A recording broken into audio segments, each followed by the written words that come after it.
Judul firman Tuhan yang saya sampaikan adalah Smart Health.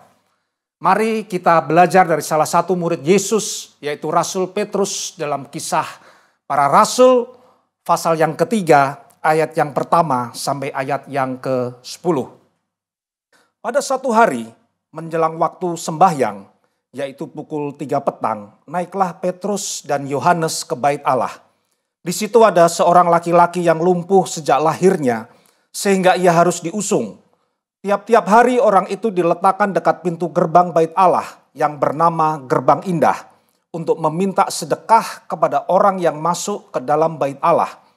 Ketika orang itu melihat bahwa Petrus dan Yohanes hendak masuk ke bait Allah, ia meminta sedekah. Mereka menatap dia dan Petrus berkata, "Lihatlah kepada kami." Lalu orang itu menatap mereka dengan harapan akan mendapat sesuatu dari mereka. Tetapi Petrus berkata, "Emas dan perak tidak ada padaku, tetapi apa yang kupunyai kuberikan kepadamu. Demi nama Yesus Kristus orang Nazaret itu, berjalanlah." Lalu ia memegang tangan kanan orang itu dan membantu dia berdiri. Seketika itu juga kuatlah kaki dan mata kaki orang itu. Ia melonjak berdiri, lalu berjalan kian kemari dan mengikuti mereka ke dalam bait Allah, berjalan dan melompat-lompat serta memuji Allah. Ayat yang ke-9. Seluruh rakyat itu melihat dia berjalan sambil memuji Allah. Lalu mereka mengenal dia sebagai orang yang biasanya duduk meminta sedekah di gerbang indah bait Allah. Sehingga mereka takjub dan tercengang tentang apa yang telah terjadi padanya. Lewat perikop di atas, kita bisa belajar dan meneladani apa yang dilakukan Petrus kepada pengemis yang lumpuh ini. Dan supaya kita mudah untuk mengingat, maka ada 3A yang akan kita pelajari bersama. A yang pertama yang kita bisa teladani dari Petrus adalah attention. Memberikan perhatian kepada orang yang hendak kita tolong. Tadi di dalam Kisah Para Rasul pasal yang ketiga, ayat yang keempat dan ayat yang kelima dikatakan begini. Ayat yang keempat, mereka menatap dia dan Petrus berkata, "Lihatlah kepada kami." Lalu orang itu menatap mereka dengan harapan akan mendapat sesuatu dari mereka. Mereka dalam hal ini adalah Petrus dan Yohanes menatap kepada pengemis itu dan tahu betul kondisi yang mereka lihat. Mata mereka dengan jelas melihat seorang laki-laki lumpuh yang tiap hari duduk di sana untuk meminta sedekah. Laki-laki itu pun dikarenakan kondisinya yang sudah sejak lahir lumpuh, mungkin sudah terbiasa dan merasa dengan meminta sedekahlah dia bisa mempertahankan hidupnya. Kita seringkali fokus hanya kepada apa yang orang lain harapkan. Padahal sebenarnya kita bisa memberikan lebih dari apa yang mereka butuhkan. Apa itu? Yaitu perhatian, attention kita kepada orang lain. Seringkali kita berpikir untuk membantu seseorang, modal utama yang paling penting adalah uang. Apakah ini benar? Nggak salah sih. Uang itu penting. Tetapi bukan faktor utama. Yang menjadi faktor utama atau yang penting menurut saya bukan uang. Bukan dana, tetapi adalah perhatian kita, atensi kita kepada orang lain. Saya punya kekhawatiran begini saudara, kalau yang menjadi sumber utama dalam menolong orang lain adalah uang, atau menunggu punya uang dulu, atau kaya terlebih dahulu, saya khawatir kita tidak bisa menjadi 911 untuk menolong orang lain. Kita juga bisa meneladani apa yang dilakukan Yesus waktu bertemu dengan Sakius. Yesus tahu yang diperlukan Sakius bukan uang, bukan bantuan material. Wong dia kaya saudara. Yang diperlukan Sakius adalah attention, perhatian. Makanya Yesus hari itu memutuskan untuk menumpang di rumah Sakius. Dan keputusan Yesus menumpang di rumah Sakius adalah keputusan yang penting dan tepat. Ini yang saya sebut dengan smart health. Karena setelah itu ada pernyataan berani dari Sakius yang sangat terkenal. "Setengah dari milikku akan kuberikan kepada orang miskin. Dan sekiranya ada sesuatu yang kuperas dari seseorang, akan kukembalikan 4 kali lipat. Bukankah ini sesuatu yang luar biasa? Sakius mengalami perubahan total dalam hidupnya. Dan yang lebih luar biasa, Alkitab katakan hari itu telah terjadi keselamatan kepada Sakius dan seisi rumahnya. Yesus menolong Sakius bukan dengan uang. Petrus menolong pengemis yang lumpuh bukan dengan emas atau perak. Yesus menolong Sakius. Petrus menolong pengemis lumpuh dengan perhatian, dengan attention. Jadi sebenarnya siapapun dari kita bisa punya kesempatan yang sama untuk menolong orang lain. Untuk membantu kepada sesama. Karena modal utama yang diperlukan bukan uang, bukan aset, bukan harta benda. Tetapi modal utama dalam menolong orang lain adalah diri kita, yaitu perhatian kita, kepedulian kita kepada sesama. Amin. Ini yang pertama, saudara. Yang kedua yang bisa kita teladani dari kisah Petrus ini adalah ability. Memberikan bantuan sesuai dengan kekuatan dan kemampuan kita. Tadi nats Alkitab yang tadi kita baca dalam Kisah Para Rasul pasal 3 ayat yang ke-6 berkata begini. Tetapi Petrus berkata, emas dan perak tidak ada padaku, tetapi apa yang kupunyai kuberikan kepadamu. Demi nama Yesus Kristus orang Nazaret itu, berjalanlah. Petrus tahu dari tatapan mata orang itu, apa yang pengemis itu inginkan. Namun Petrus tahu betul apa yang ada pada dirinya. Dan apa yang justru lebih dibutuhkan oleh orang tersebut. Jadi begini saudara. Yang diinginkan pengemis yang lumpuh ini adalah sedekah atau uang dari Petrus. Tetapi justru apa yang diinginkan oleh pengemis lumpuh ini yang tidak dimiliki oleh Petrus. Namun demikian Petrus memiliki hal lain yang justru Petrus tahu lebih diperlukan oleh pengemis lumpuh ini. Yaitu mujizat kesembuhan.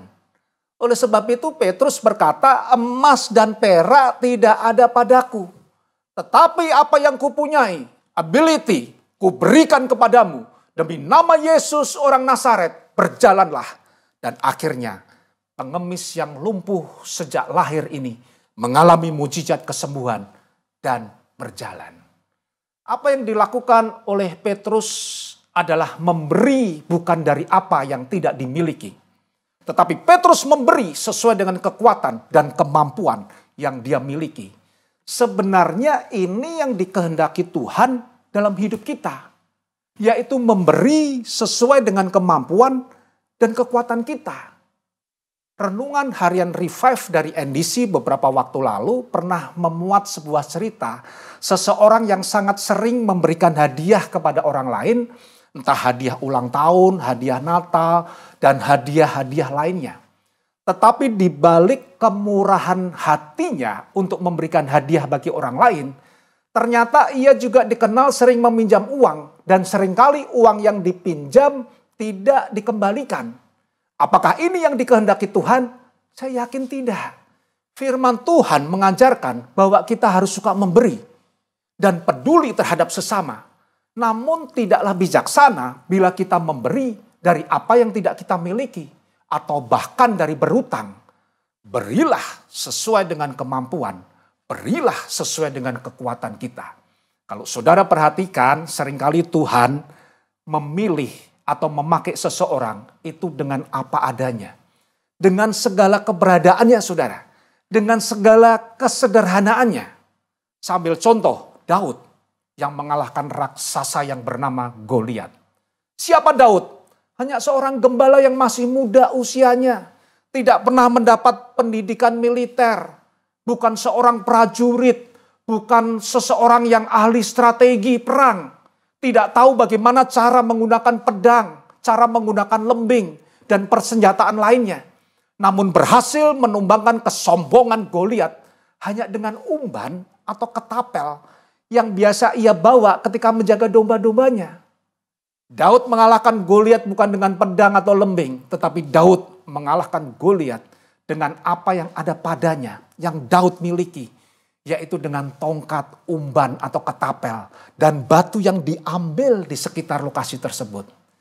Yang saya mau katakan begini saudara, kita semua dipanggil untuk menolong kepada sesama. Berikan sesuai dengan kemampuan yang kita miliki. Jangan berkata, saya ini bisa apa Pak? Saya nggak punya apa-apa Pak. Setiap kita diberikan kemampuan oleh Tuhan untuk menolong sesama, bahkan dalam kekurangan dan keterbatasan kita. Yang setuju katakan amin. Beberapa waktu yang lalu saudara, saya berkunjung ke teman atau jemaat yang sakit di sebuah rumah sakit di Jakarta. Waktu saya tiba di sana ada 3 orang ibu paruh baya yang saya perkirakan umurnya sekitar 60-70 tahun.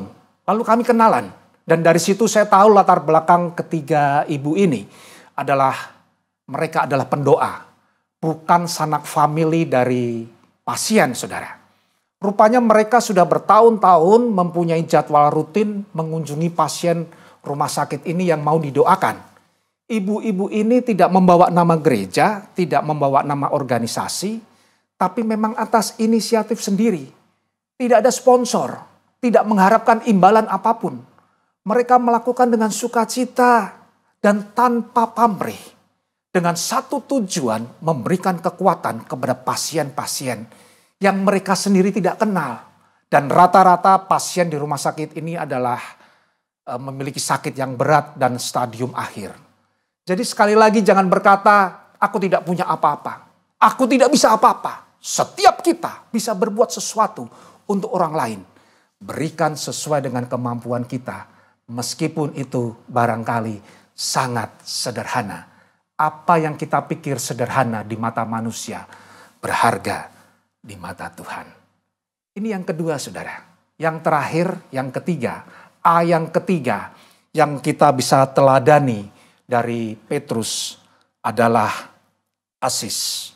Mendampingi mereka untuk keluar dari masalah mereka. Kita baca sekali lagi Kisah Para Rasul pasal 3 ayat yang ke-7. Berkata begini, lalu ia memegang tangan kanan orang itu dan membantu dia berdiri. Seketika itu juga kuatlah kaki dan mata kaki orang itu. Petrus dalam menolong pengemis yang lumpuh ini bukan hanya memberikan perhatian, tetapi juga membimbing, membantu pengemis yang lumpuh ini untuk berdiri sampai benar-benar kakinya kuat untuk berjalan. Jadi poin saya yang ketiga yang bisa kita teladani dari Petrus adalah adanya investasi yang dilakukannya. Baik waktu, tenaga, dan lain-lain. Supaya orang yang ditolong bisa mandiri dan keluar dari masalah mereka. Saudara yang dikasihi Tuhan, semenjak mewabahnya pandemi COVID-19 dengan diperlakukan lockdown atau PSBB, membuat roda ekonomi dunia ini menjadi melambat, bahkan mungkin sudah masuk dalam situasi gawat darurat, resesi, termasuk di Indonesia. Berdasar data dari Kementerian Tenaga Kerja, pada April 2020, tercatat sudah ada 2 juta lebih pekerja yang terpaksa dirumahkan atau terkena PHK. Tetapi menurut catatan Kadin, sudah lebih dari 6 juta lebih orang pekerja yang di PHK dan dirumahkan. Dan angka ini akan terus merangkak naik karena di samping wabah pandemi COVID-19 ini masih terus menelan korban jiwa, juga untuk pemulihan ekonomi bisa masih berlangsung lama. Ini saatnya kita bergerak untuk membantu mereka yang perlu pertolongan. Kalau saudara ada ide-ide kreatif yang bisa menghasilkan sesuatu, kita bisa sampaikan atau kita bisa ajarkan kepada orang lain. Jangan disimpan sendiri, jangan takut, wah nanti kita tersaingi. Saudara yang memiliki keahlian untuk membuat kue atau makanan, apapun saudara bisa ajarkan kepada mereka sampai mereka benar-benar ahli seperti saudara. Saudara yang ahli budidaya ikan atau berkebun, ajarkan kepada mereka, dampingi mereka sampai mereka bisa mandiri. Saudara yang bisa membantu promosi dengan mengendorse atau mengupload di sosmed saudara, misalkan di Instagram, di Facebook, di YouTube, terutama bagi saudara yang followernya atau subscribernya banyak. Saudara yang juga bisa menjadi jembatan bagi teman-teman kita yang membutuhkan pekerjaan. Kalau kita tahu ada lowongan pekerjaan, kita bisa merekomendasikannya. Ini yang saya maksud dengan Smart Help. Nah, beberapa waktu yang lalu NDC meluncurkan website yang diberi nama tokoberkat.id. Website ini dirancang untuk jemaat mempromosikan barang dagangannya free, tanpa dipungut komisi, tanpa dipungut biaya apapun.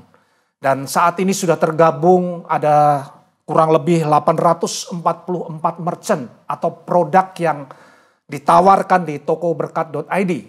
Nah, saya dorong setiap jemaat lewat kesempatan ini untuk bisa partisipasi dengan menyisihkan dana kita untuk membeli produk-produk dari teman-teman kita di tokoberkat.id. Bersyukur juga saudara, pada masa pandemi COVID-19 ini, NDC melalui PMNA dan Diakonia dan juga dari beberapa kelompok sel yang kita sebut core di NDC, serta beberapa pengurus gereja berinisiatif membagikan APD ke rumah sakit di Jakarta maupun di luar Jakarta. Bahkan saya mendengar sampai ada yang dikirim ke rumah sakit umum daerah Nabire, Papua. Ada yang membagikan sembako, nasi, vitamin, dan lain-lain. Nah, sebelum saya mengakhiri sharing ini, saya ingin mengajak saudara menyaksikan sebentar video kegiatan dari teman-teman kita ini.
Puji Tuhan, haleluya.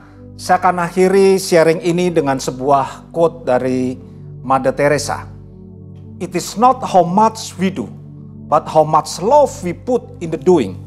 It is not how much we give, but how much love we put in the giving.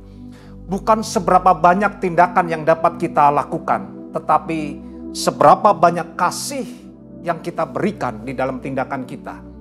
Bukan seberapa banyak pemberian yang dapat kita berikan, tetapi seberapa banyak kasih yang dapat kita berikan di saat kita memberi. Selamat menjadi 911, selamat menjadi berkat bagi orang lain. Tuhan Yesus memberkati saudara semua. Amin.